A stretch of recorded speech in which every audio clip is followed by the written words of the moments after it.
Hello friends, आपका स्वागत है अपने YouTube channel lucky maths exam में। साथियों, आज हम आपको मेंसुरेशन में टू डायमेंशन क्या होता है और थ्री डायमेंशन क्या होता है बिल्कुल आसान तरीके से जानेंगे। तो हम यहाँ जानेंगे, यहाँ मेंसुरेशन में हमारा क्या होगा, two dimension dimension dimension dimension में हमारा क्या होगा, मतलब होता है बीमा। क्या होता है? बीमा। बीमा मतलब क्या होता है, उसकी लंबाई चौड़ाई को भी क्या कहते हैं, उनकी बीमा कहते हैं। तो यहाँ हमारा डायमेंशन हमारा दो प्रकार का होता है। एक हमारा होता है टू डायमेंशन होता है। क्या होगा? टू डायमेंशन टू डायमेंशन होता है। और एक हमारा क्या होता है, थ्री डायमेंशन होता है। क्या होता है? थ्री डायमेंशन होता है। Three dimension. साथियों, टू डायमेंशन में क्या आ जाता है, जैसे हमारा खेत क्या होगा, खेत को ही ले लीजिए तो हमारा वो क्या होता है, हमारा टू डायमेंशन का फिगर होगा।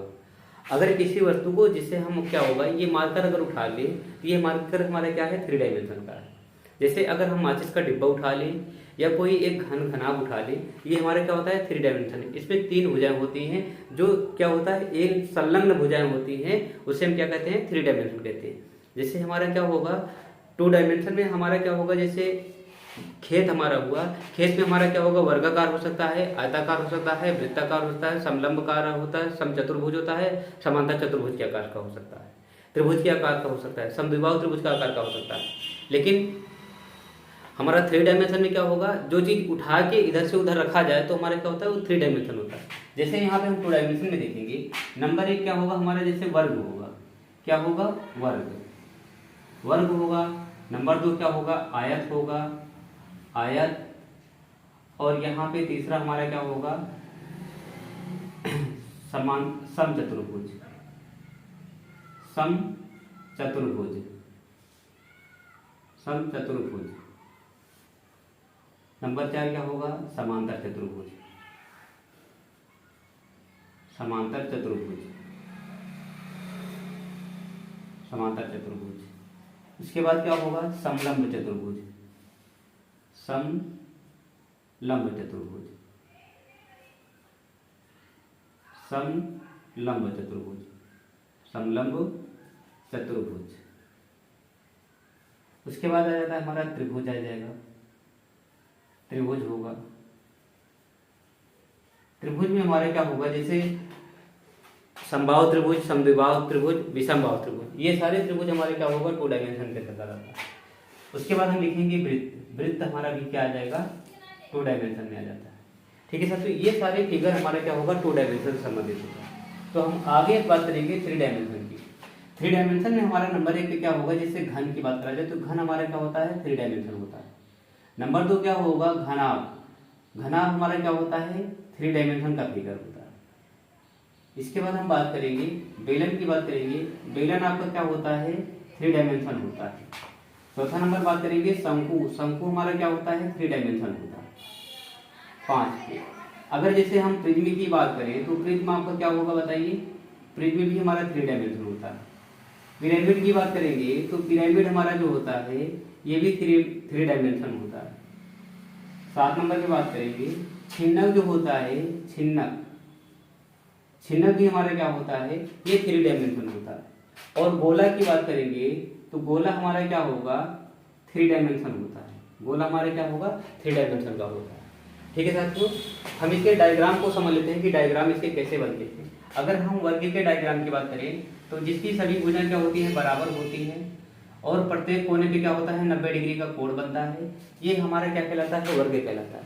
वर्ग में सभी भुजाएं क्या होती हैं, बराबर होती है ना। आयत हमारा क्या होगा, आयत हमारा जिसकी लंबाई लंबाई के बराबर हो, चौड़ाई चौड़ाई के बराबर हो, उसे हम क्या कहेंगे, आयत कहेंगे। और प्रत्येक कोने पे क्या होगा, 90 डिग्री का कोण होगा। हम एक आयत को समांतर चतुर्भुज कह सकते हैं, एक आयत को समांतर चतुर्भुज कह सकते हैं, लेकिन एक समांतर चतुर्भुज को हम आयत नहीं कह सकते। एक वर्ग को हम समचतुर्भुज कह सकते हैं और समांतर चतुर्भुज भी कह सकते हैं, लेकिन एक समांतर चतुर्भुज या समचतुर्भुज को हम वर्ग नहीं कह सकते। ठीक है साथियों, और समचतुर्भुज में यहाँ देखेंगे, समचतुर्भुज में क्या होगा, यहाँ पे सभी भुजाएं बराबर होंगी, लेकिन कोई परस्पर कोण 90 डिग्री का नहीं होता है यहाँ पे। यहाँ पे 90 डिग्री का कोण नहीं होगा, लेकिन सभी भुजाएं क्या होंगी, बराबर होगा। यहाँ पे ये भुजा इसके बराबर, सारी भुजा बराबर होंगी। विकर्ण क्या होगी, एक दूसरे को समद्विभाजित जहाँ पे करेंगे वहां पे 90 डिग्री का क्या होता है, कोण होता है। ठीक है साथियों, चलिए समांतर चतुर्भुज की बात करेंगे। समांतर चतुर्भुज में यहाँ पे क्या होगा, इसकी सामने की भुजा क्या होंगी, बराबर होगी, और यहाँ ये भुजा इसके बराबर होगी। यहाँ पे जहाँ पे समांतर चतुर्भुज के विकर्ण एक दूसरे को समद्विभाजित करेंगे वहां पे समकोण नहीं बनता, वहां पे समकोण नहीं बनता। और यहाँ पे समलंब की बात करेंगे। समलंब में दो समांतर भुजाएं होती हैं और यहाँ पे दो भुजाएं, ये इनको जोड़ने वाली यहाँ पे दो रेखाएं खींच लेते हैं और ये हमारा क्या होता है, समलंब चतुर्भुज होता है।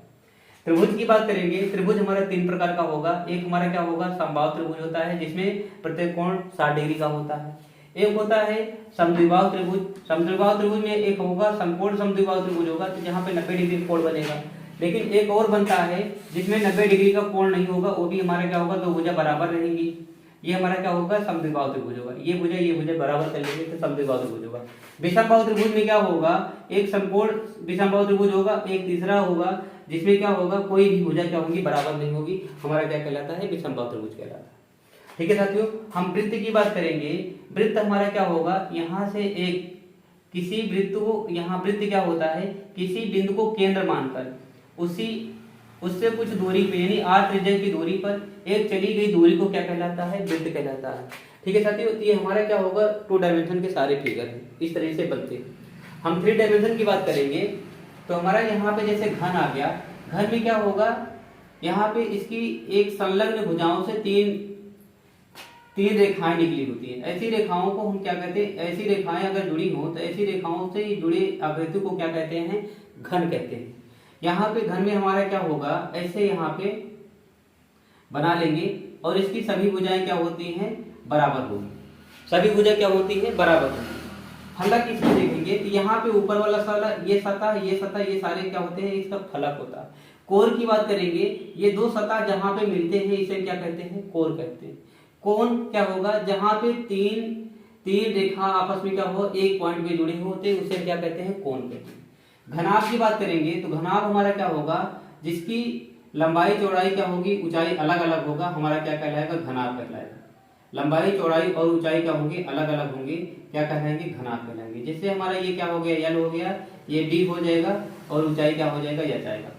बेलन की बात करेंगे। बेलन क्या होगा, एक यहाँ ऐसी आकृति होती है जिसमें क्या होगा, नीचे की आकृति कोई एक गोलाकार होगा, उसमें कोई लंबाई होगी, उसकी लंबाई होगी या ऊंचाई मान लेते हैं H होगा, और ये वृत्ताकार आकृति का हो तो इसे क्या कहेंगे, बेलन कहते हैं।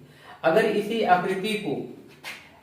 आकृति को ऊपर ऐसा नीचे ऐसे रखा जाए, ऊपर अगर यहाँ पे एक बिंदु मानकर यहाँ से इतना काट दिया जाए तो ऐसी आकृति अगर बन जाए तो ऐसी आकृति को क्या कहते हैं, शंकु कहते हैं।